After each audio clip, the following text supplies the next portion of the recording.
Hello viewers and welcome to AAU Talks on AAU TV, the higher education television network for the African higher education community. I am your sitting host. My name is Ransford Bekoe. Today we are in the Sudanese capital Khartoum, and precisely we are at the University of Khartoum, and we are here to talk about the opportunities and challenges of academic programming in Khartoum. Please follow us on AAU TV at tv.aau.org, and also on our social media handles. Look for Association of African Universities, and on Twitter at AAU_67. Please don't go away. We shall have a short commercial break, and when we come back, I will introduce our guest. Stay tuned.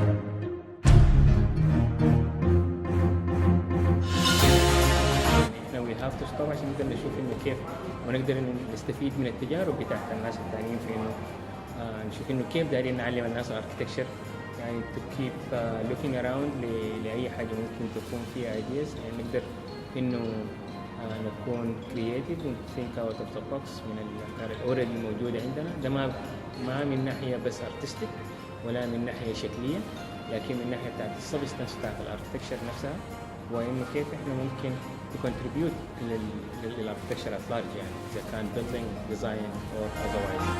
بالنسبه لدور المعماري في الحياه، من غير معماري انا ما بعتقد انه كان في حتكون حياه، ما كان حتكون في ايكونز جميله في كل البلدان، سواء كانت دبي سواء كانت نيويورك الى غير ذلك من البلدان اللي فيها ايكونز معماريه كبيره. كنا مصبحين في تسليم، كان الموضوع صعب شديد ومرهق، يعني تصبيح في تصبيح في تصبيح، في النهاية بيكون في النتيجة مثمرة، يعني تصبيح لكن هي بتجيب نتائج حلوة إن شاء الله. تنبسط، أهم شيء استمتاع وأنت تتحمل. أي في أغلب الأوقات، في أغلب الأوقات. هي ما بتكمل المشكلة، يعني هي حاجة مهما اشتغلت فيها ما خلصت بها. يعني ممكن تقول إنه خلاص أشتغل وأخلص وخلاص، يعني أخلصها وأخذتها وأعمل بعد ذاك حاجة دي. تدري إنه هي ما حتخلص. معمار، لما انت سألني معمار بالنسبة لي شنو؟ زي ما قلت قبل كده انه دي اكبر حاجة حتعمل حياتي الكبيرة والمهمة حتعطيها في حياتي، لانه في معمار لقيت طريقة انه انا اعبر عن الرواية، لقيت طريقة انه انا اوصل مفاهيمي والحياة اللي ترسخت جواي بمجهود، سواء كان بتاع الشغل سواء كان بتاع موديل ميكينج سواء كان بأي طريقة، انه انا اقدر اظهر الحاجة دي. انه بالنسبة لي انا بعتقد انه المعمار اسلوب حياة.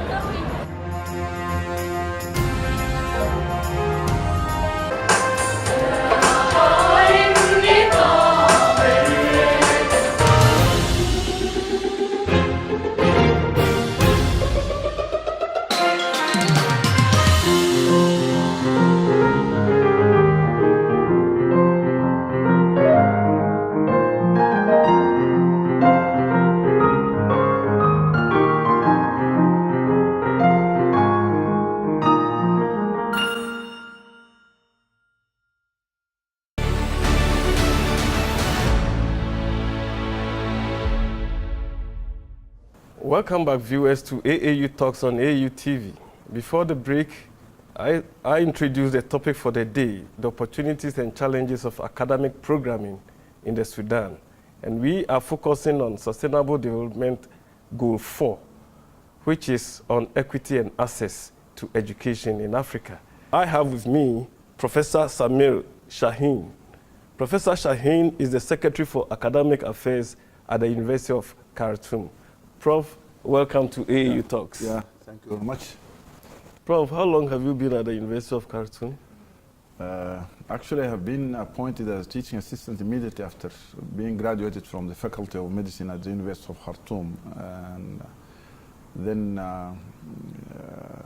after being a teaching assistant, I'm then promoted to assistant professor and then to associate professor. Now I'm professor, and I'm pediatric orthopedic surgeon by profession, trained in pediatric orthopedics and orthopedics in Sudan and in Germany. And I hold also a master's degree in medical education. After being appointed as an assistant professor at the University of Khartoum, I headed the department of the orthopedics at the University of Khartoum. Then I headed the medical education unit, which is the educational development center for the health profession education at the Faculty of Medicine of the University of Khartoum. And now I am appointed as the Secretary for Academic Affairs at the headquarters of the university here in the main campus, coming from the medical campus, in fact. Okay, it looks like your training is in the medical field. Yeah. So how did you land in administration? Actually, what brought me to administration is the medical education. Actually, after being trained in orthopedics, then I became a medical educationist. And being a medical educationist, part of the training is the quality assurance of higher education and accreditation issues. Okay. And I was the rapporteur of the committee for international accreditation for the Faculty of Medicine, University of Khartoum. And we had our international accreditation from the World Federation of Medical Education early 2018. Okay. Then I'm now landed here in at the Academic Affairs, Secretariat for Academic Affairs, so that if we can go further with accreditation and quality issues in the whole university rather than keeping it to the medical campus, actually. Okay. Well, thank you very much for that background. It means that you have a lot to talk about of this university. So, principally, what is the mission of this university? Actually, the main mission of this university is to put the goals of the Sudanese people ahead. It means that when it is early established, the university established, you must have heard about that in 1902, and it was mainly established to take care of the needs of the civil service and the service and other services for the people of Sudan. And that continued till now. That means the University of Khartoum, the main mission is the prosperity of the people of Sudan and putting in mind the research needs to be directed to the needs of the society, our teaching to be tailored to the context and cultural heritage, based on context and cultural heritage, and our service is to go to our community. And those three main pillars of higher education, that is research, teaching and research, and social service or social accountability. Putting all those in mind is our main mission, and the whole mission goes through our rooms around these three main issues. Okay, so then precisely you are talking about promoting the prosperity of the people of Sudan, and also your cultural heritage. Yeah. So what programs are running to help achieve these goals? Actually, most of our programs, the academic programs, actually, we have the, in the medical campus, for instance, we have the Faculty of Medicine, Faculty of Dentistry, Faculty of Nursing Sciences, Faculty of Laboratory Sciences, and Faculty of Hygiene and Public Health. Okay. In the main campus here, where we are here, at the main campus of the university, the Faculty of Law, Faculty of Science, Faculty of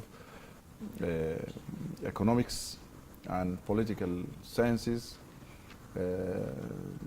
Business Administration, School of Mathematics, and in the northern campus, that is called Shambat campus, and that mainly is agro-vet campus, where the Faculty of Agriculture is there, animal production is there, forestry is there, and the veterinary sciences campus is there. Okay. And we have also the education campus, Faculty of Education, is fourth campus, actually 4 campuses.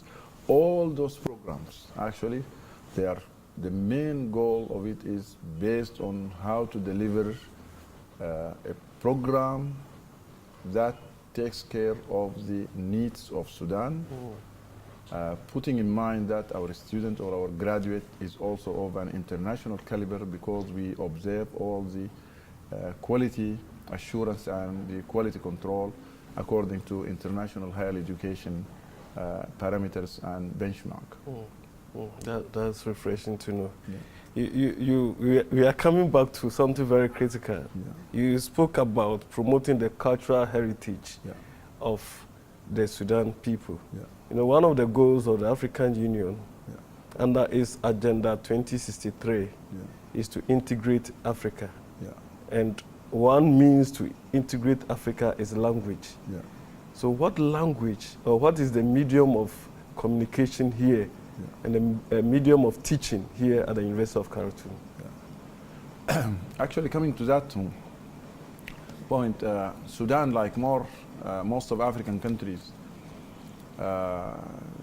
we have many tribes in Sudan. Okay. We have over 200 different languages in Sudan. 200 tribes, 200 different languages, or you can call it dialect, whatsoever you call it. And I think the main, the official language of Sudan is the Arabic language, together with English language. This is why the teaching language, or what we teach or how we teach in our universities, is the Arabic and English language. Okay. And both languages are equally used in many universities. Okay. And Khartoum University we adopt that, both languages. So you can teach in Arabic. Is there a percentage quota for Arabic or? No, in fact, no, there is no percentage quota. But for instance, Faculty of Medicine, 100% English. Okay, why is English? Why is that? Because actually we think that English language is now an international language. And the science of language is English language. Okay. And most of our students, when they go for further postgraduate study, they cross to Europe. And when they go to either UK or United States, they are taught in English. I learned German language at an old age, and I will not say old. I was teaching assistant when I went to Germany to get my postgraduate studies. I learned German language there. This is why I think English language is the teaching media for many of our colleges here. Some colleges actually they teach in Arabic language. Guten Morgen. Yeah, danke. Okay. Yes, we just spoke German. A few words in German. Yes, few words. I said good morning, and he said thank you. Yeah. Viewers, you are watching AAU TV, and this is AAU Talks, coming to you live from the University of Khartoum. And I'm here with Samir Shaheen. We are going for a short break, and when we come back, we are going to talk about programming here at the university.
Welcome back, viewers, to AAU Talks on AAU TV. And I have with me Professor Shaheen, who is the Chief of Academic Affairs here at the university. He is the capo because he has the institutional memory. Prof, we are back. Yeah, thank you, Martin. Now, we have spoken about language. Yeah. And you say in the Faculty of Science, the medium is English. Yeah. So how do you disseminate information, scientific discovery, scientific research outcomes to the community? Yeah. In fact, the research outcome being implemented in the field is one of our challenges. Okay. And language is not the challenge, actually. The language is not. The challenge is the exact, the roadmap, how to bring research results from lab to field. This roadmap is still not well rehearsed or well practiced. This is the main point. It's not the language problem. It's not the language problem. It's not the language problem. But many of the research results are being implemented and well practiced, but still we are lacking, actually very behind. When I look at the postgraduate studies and postgraduate research work at the University of Khartoum in all fields, agriculture, political, veterinary, medicine, I feel that our day-to-day practice is far more behind than our research results. Bringing research work to field is a real challenge which we are still facing. We are implementing part of it, but it's still not up to our expectations. So then why do people research? Is it for promotion? Some of it, yes. Some of it for promotion, but actually it's not only for promotion, because the research work, when a candidate has a research proposal, he will bring that research proposal to a research committee in the said college. And the research committee in that college will fetch in that research proposal and see whether it is relevant for Sudan or whether its outcome will be implemented and whether it will promote the health, economy, or social life of Sudan, and whether it will add to science locally and regionally and internationally. And based on that, that research work will be allowed to be carried on. Then it will go to the ethical committee, which is an independent committee, to look at the ethical considerations of that research work, and then it will be allowed to be taken or to be carried out. It means most of the research work are done in a way that it has to fulfill one of the needs or the actual needs of the community. However, after the result of the research comes out, how to implement it, some of it needs financial resources, which can be beyond our capacity. Some of it needs some administrative changes. Some of it needs some new technology to be implemented. And this is why implementation of some of those research results still are not well practiced. Yes, it also brings to mind a question. There are actually two questions. First, is there a general research agenda in the Sudan? Yeah. And secondly, when you are developing research proposals, I think the proposals are from inception to dissemination. Yeah. So are there no financial considerations put in the proposals to ensure that once the research comes out, they are effectively disseminated? Yeah. First, addressing the first part. Actually, in any college and in any campus, there is a research committee and there is an ethics committee. Okay. And the research committee will have the overall panoramic view of the research needs in Sudan, because the research committee is not only membered by professors, and also the ethical committee is not only by professors. It is some of its members are the concerned ministry. For instance, if Minister of Health in case of health issues, or Minister of Agriculture in case of agriculture issues. It means we have the committee members are well equipped with the needed data when they are there. It means our research proposals are based on research needs which are generated from the information we get from the concerned authorities in the administration or in the government. Okay.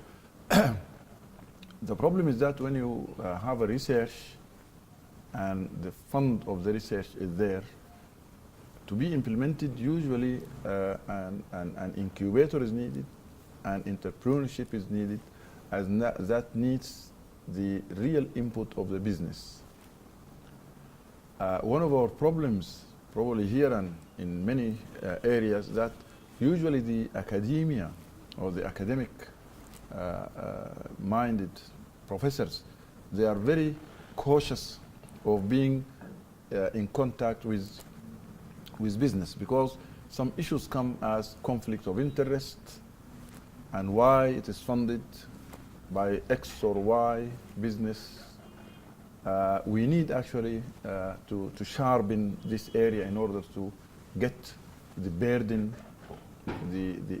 from our academic you don't staff. have an IPR, intellectual property rights office. I thought this could be the work of the ethics committee to make sure that research collaboration is effective and is in a win-win situation for both the researcher and then the funder. Yeah, we have actually an intellectual property office, and it is part of the academic affairs in the University of Khartoum. The intellectual property office is part of the university, or part of the academic affairs. Okay. And we are a recognized center by the WIPO, which is the World Intellectual Property Organization. Okay. And next June we are conducting a regional workshop in intellectual property and how intellectual property and how research results are to be protected and to be practiced. But anyhow, this is a real challenge which I think we face here, that implementing our research results to field immediately, that needs a lot of fund, and it needs the business to step in, and still we are making the fine tuning of how to get through from this challenge actually. Okay, you've spoken about WIPO. What about ARIPO, since we are in Africa? Yeah. Do you have any collaboration with ARIPO as well? I'm not sure, honestly. Okay. I'm not sure. All right, because that is the African Regional Intellectual Property Rights. Yes, okay. Yeah. Right. Now, let's move on. The university churns out a lot of research. Yeah. Do you patent your research? Yes. We have part of the intellectual property is the patenting unit, and that is registered there. Most of the innovations are being registered there, and the students, if the research is conducted by students, they are the registration fees is actually waived from the students. Okay. Usually. Yeah. Okay. All right, Prof. I think Africa has a challenge with disseminating research outputs. Yeah. We don't publish in peer-reviewed journals. Yeah. Why is that a challenge? For instance, I tried to Google some of the works of African scholars here at the University of Khartoum. Yeah. I could not find any. Why? Because our participation rate in international research is less than 5%. But individually, in individual universities, there is so much research that are coming out by the day. I think this will bring me to a very important point. That most of the peer-reviewed international journals, probably the research in Africa or research product of Africa, unless it is interesting for their readers, they might not publish it. Because if a research work comes in Africa that is readers for Africa, that is the interest of the readers in Africa, and it might not be in the real interest of the readers in Europe or Asia, the publisher will not publish it, or the reviewer might say this is not one of our interests of our readers. This will bring me to a point that why we don't have our own strong peer-reviewed, recognized journals in Africa. Because if I get a research work in malaria to any one of the journals in Europe, it will not be in the interest of the readers there, because they just read about malaria in books. They haven't seen even a mosquito there. And they are, they are to take care of, or they are to cater for the needs of their society there. Yes, I agree that science is international.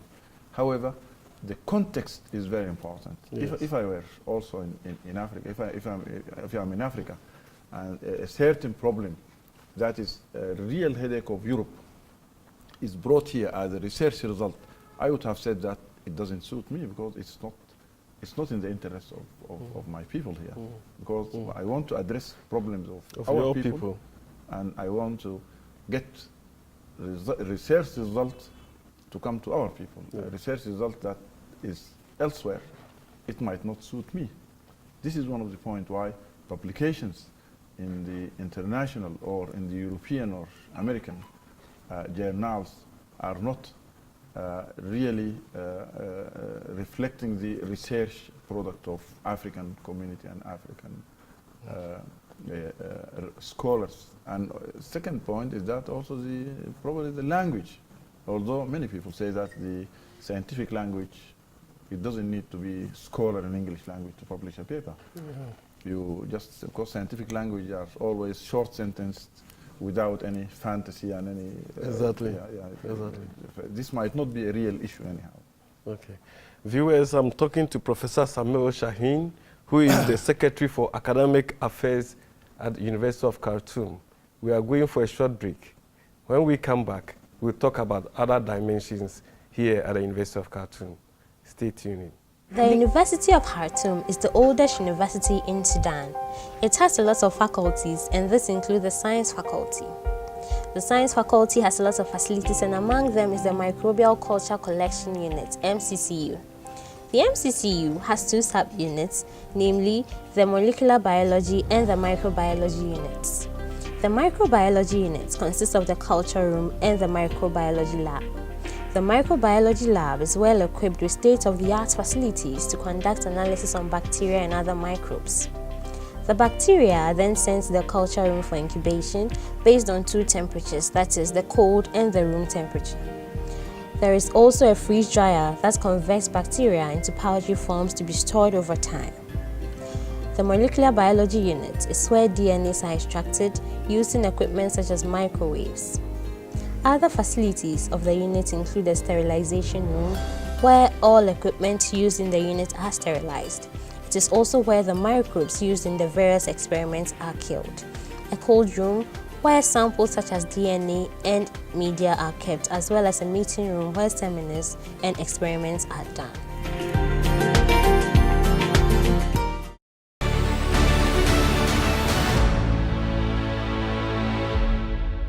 Welcome back, viewers, to AAU Talks on AAU TV. We are here in the Sudanese capital, Khartoum, and precisely we are at the University of Khartoum. And I have with me the Secretary of Academic Affairs, who has spoken a lot about various dimensions of programs in the Khartoum, precisely at his university. Prof, now let's talk about Sustainable Development Goal 4, which talks about equity and access to education, but we are focusing on higher education. Globally, there are about 222 million students in higher education. Africa contributes only 8%. Why? The youth of Africa are not subscribing to higher education. Is there any particular problem? I think one of the main problems that we have in Africa is poverty. Poverty. Yeah. And poverty makes the university education or higher education as a privilege rather than a right. And I think we need to reach to a point that not only the basic education is the right, for instance, by law. Okay. The basic education is the right of any child here. By law, he has to. In the Sudan? Yes, it's by law. And so basic education is up to what period? Intermediate? No, up to the secondary school. Up to the secondary school. That is a basic education. That's a basic education. And it is a right. It is a right. Is it for free? It is for free. It is for free? Yeah. So everybody needs to. Or there are nominal fees according to, and it's optional. It's not. Okay. It's not. It's not an obligatory. Okay. Optional. For instance, in most of the schools there are a fathers committee. Okay. And this fathers committee contributes as a donation rather than an obligatory fees. Okay. There are some private schools, of course, but I'm speaking about public schools. Public schools. The okay. public schools are free of charge, 100% free of charge. And this is a right, actually. Okay. However, when it comes to university teaching or higher education, it's a privilege because by that age, she has reached, or the student has reached 17 or 18 years or whatsoever. And then if his family is not rich enough to sustain him during his university studies, he will just quit and he will go to the labor market, working. This is one of the main points. This is one of the main problems. That if the family cannot sustain a youth covering his financial needs during his university education, he will not go to the university. But I saw something quite unique. Yeah. I saw more females in higher education than males. Yeah. This is the case of University of Khartoum. Yeah. Is it the case across the country? Almost. And why is that? I think I would attribute that to certain points. One of them is that many of our I would confess, girls are more punctual than boys, and they are more hard workers, whether we like it or not. Is it in particular fields, say in agric? No, in all. In all fields? In all fields. In all fields. Now, in medicine, in pharmacy, in agriculture, even in veterinary, top students are female. Is that a cultural thing to, maybe the men by culture should allow the women to work in the farm? No. And so that has translated into education. No. That has nothing to do with the tradition that male, females work in the farm or so. But this is what I'm saying, that the females are actually more hard worker. And for the last few years, the top students in the Sudan school certificate are females. So how can this change? Yes, I will tell you. One of the points is that Sudan actually is very liberal. It's a liberal society. It's a liberal society. Okay. We do not have that females are oppressed or suppressed or whatsoever you call it. We have equal opportunity. Okay. This is why our ladies are outspoken. So you have already achieved SDG 4. Already. A lot of ministers in the Faculty of Medicine, for instance, from the medical campus where I come, the Faculty of Medicine, 8 or 9 now, our departments are headed by females. 8 departments in the Faculty of Medicine headed by females. Okay. This is why actually we are a very open society, equal opportunity. University of Khartoum is notorious of that actually. University of Khartoum is equal access for all over Sudan. Okay. We recruit the best students in the Sudan school certificate, regardless of gender, regardless of from where he comes, regardless from the area he comes. Just the top few hundreds of the Sudan school certificate will be absorbed in the University of Khartoum, medical campus, agricultural or whatsoever. And then this is why we are actually, we have to be very proud of that. Okay. That as a University of Khartoum, we attract and we recruit the best students in Sudan. I'm now concerned about the male-female disparity. Yeah. Would there be any program that can really draw the men to subscribe to higher education? Actually, I'm not sure. You're not One sure. one of the problems is also during a certain period, many of our young youth also they crossed the Red Sea. They went to work in Saudi Arabia or in Gulf states, and there they managed to generate a good amount of money. Okay. And when they come here, they didn't go through their university education, and they are very rich. Then this gave actually, it wasn't a good example for youngsters to see that, he didn't go to the university and he's very rich. This is one of the problems. However, now I think things are changing. Yeah. Now the population is Balancing. balancing now a bit. It's In the actually last 2 intriguing. years, in the last 2 years, it's Okay. a bit better situation. Okay. I will not say better, because if I say better, it means The I'm gap biased. is closing. I'm biased. I'm biased. I'm not Okay. biased. Okay. Very open, because open opportunity. Whoever comes first in the rank, he will be welcomed at our university, Okay. at our institution. Actually. Okay. Yeah. Okay. Now, talking specifically about programs, Yeah. what are the processes in developing an academic program? Because I'm very interested in maybe a program that one would like to introduce that will bring or attract young men not to leave at the end of secondary school, but to subscribe to universities or tertiary education. Yeah.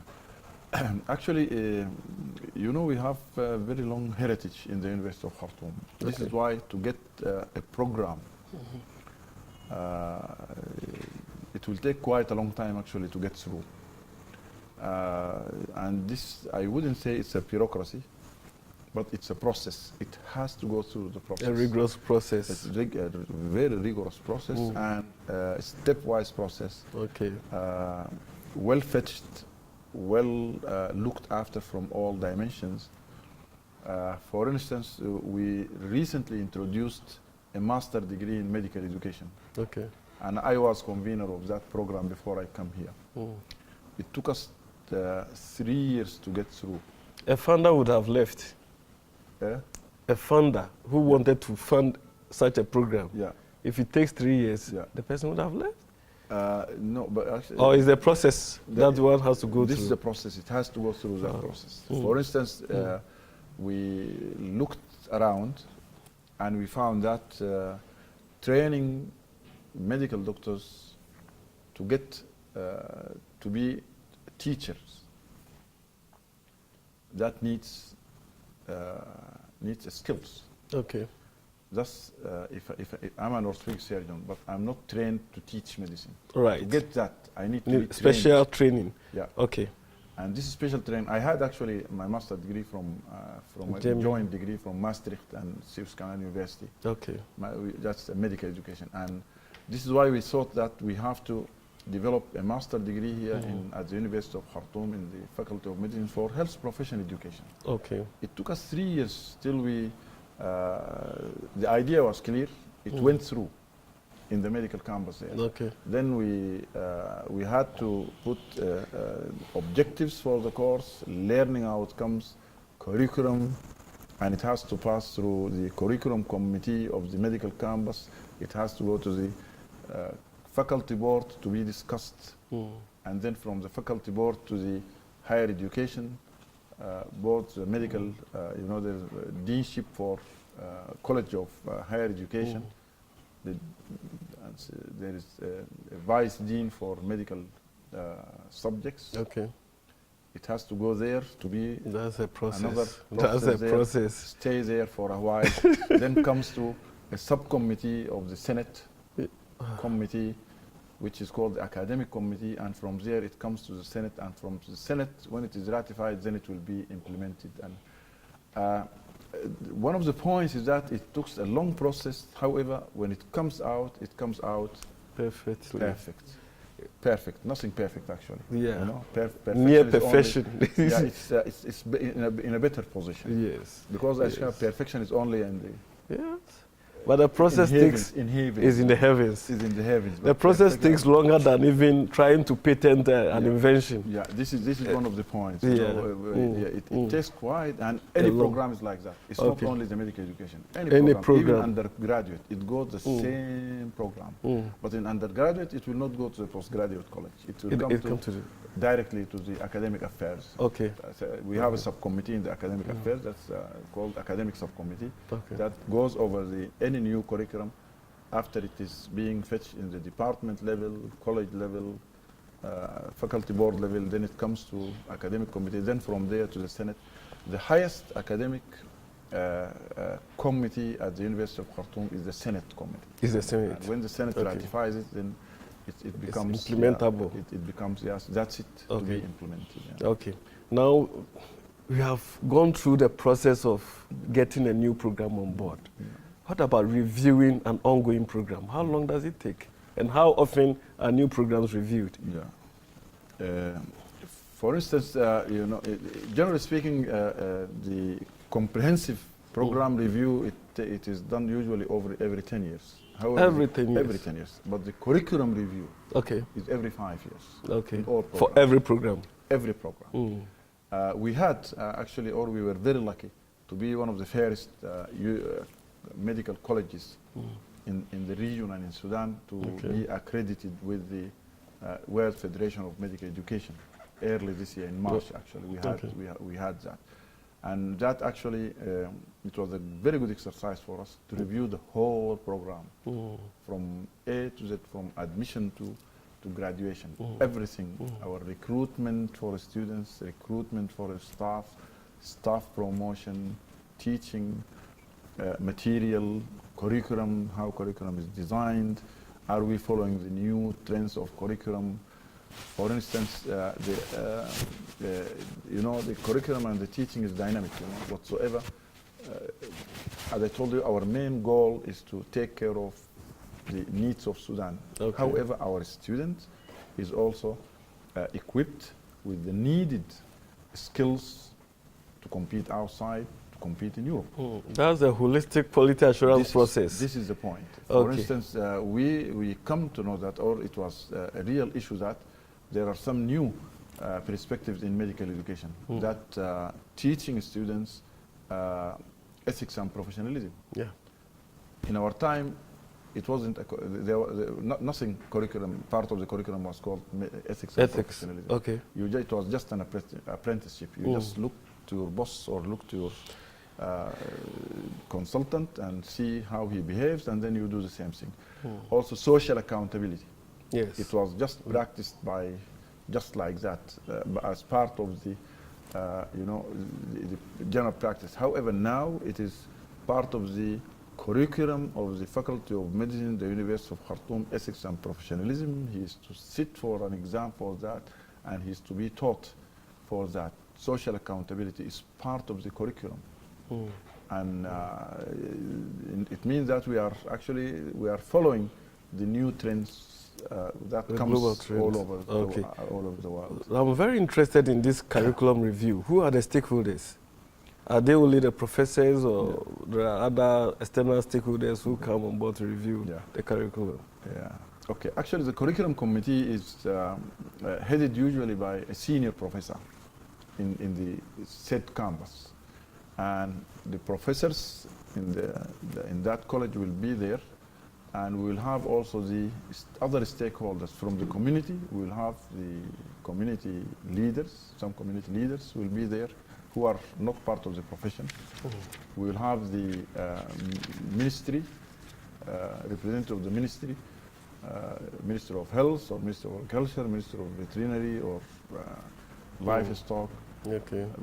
animal resources, and it depends on but the curriculum committee, students are also in the curriculum committee. Oh, students. By the way, students are represented in each and every committee in every college at the University of Khartoum. You don't mean it? Yes.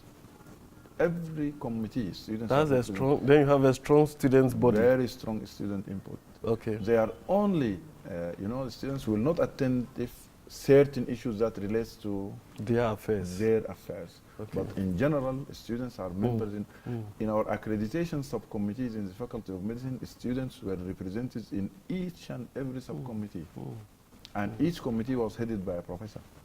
Students were there. Viewers, we are talking to Professor Samir Shaheen, who is the Secretary for Academic Affairs at the University of Khartoum. You are tuning to AAU Talks. Professor, we are wrapping up on our discussion. Now you have your curriculum reviewed, you have students in there. When students graduate, where do they go? They go to the market. Yes. And actually, we have a very strong alumni. Okay. Alumni association, very strong alumni association. And this is one of the, actually our opportunities and our strengths is that our alumni are still very strongly connected to the University of Khartoum. Okay. Many of donations to the University of Khartoum is from our alumni. Okay.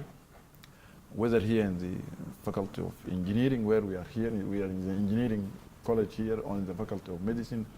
Many of the graduates, as years, for example, 1980 graduates, they sit together and they say, okay, this year we are going to renovate the library of our college, or we are going to buy books, or we are going to get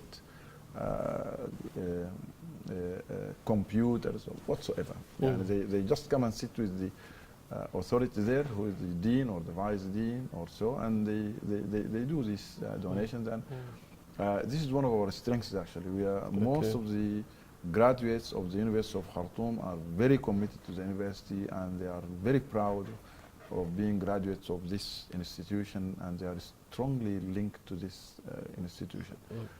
One point which we are still weak in it is that we do not have exactly what is the impact in a measurable way of our graduates in the society. We do not have a real measured. It was my next question.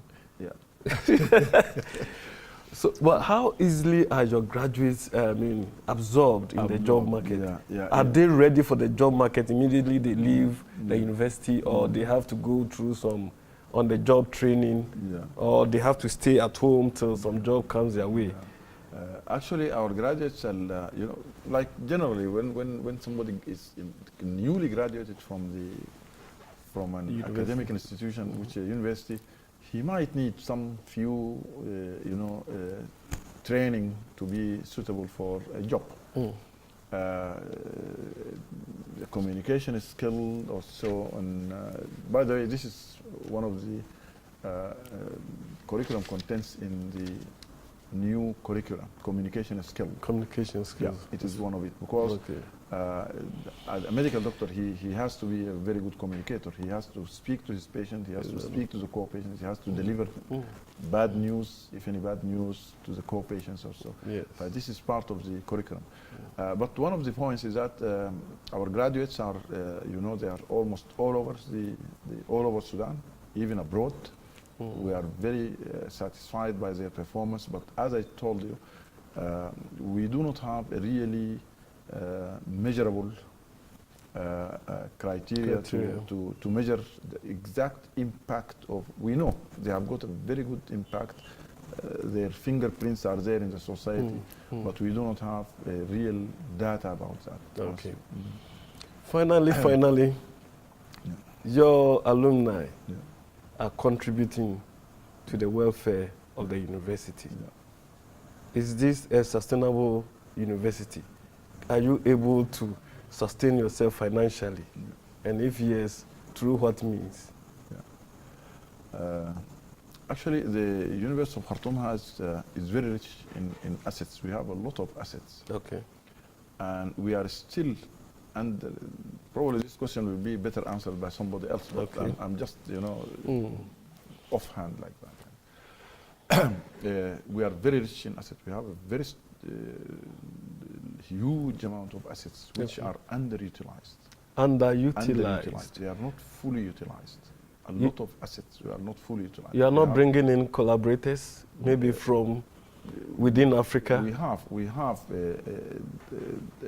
a department now, or a unit that is to get those assets to work and to generate income for us, actually. Right.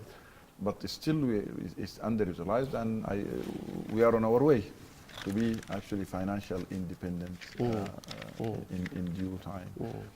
One point, if I'm allowed to add Of here, course. a bit away from finance and so. Yes.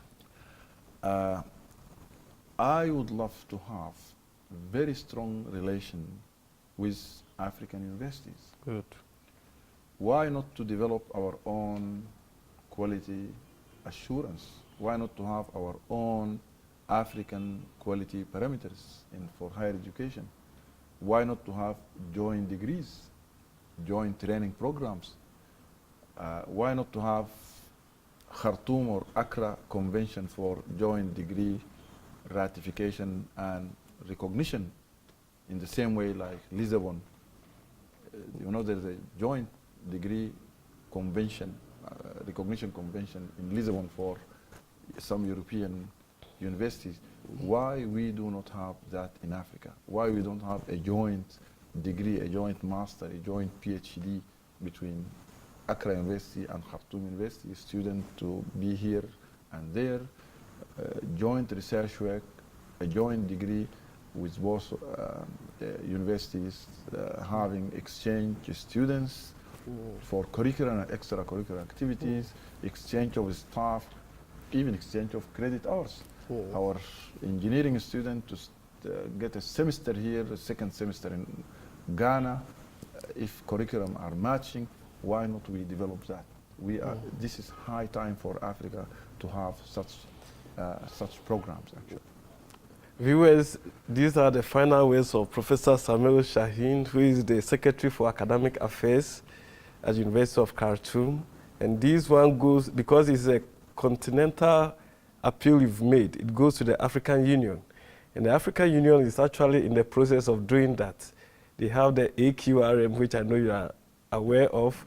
They have the harmonization of academic programs, which is ongoing. And in some programs like agriculture, you have RUFORUM, which is bringing together agricultural colleges so that they can exchange staff, they can exchange faculty. With that, we have come to the end of a very exciting episode of AAU Talks here at the University of Khartoum, where we looked at the opportunities and challenges of academic programming in the Sudan. Thank you very much for staying tuned.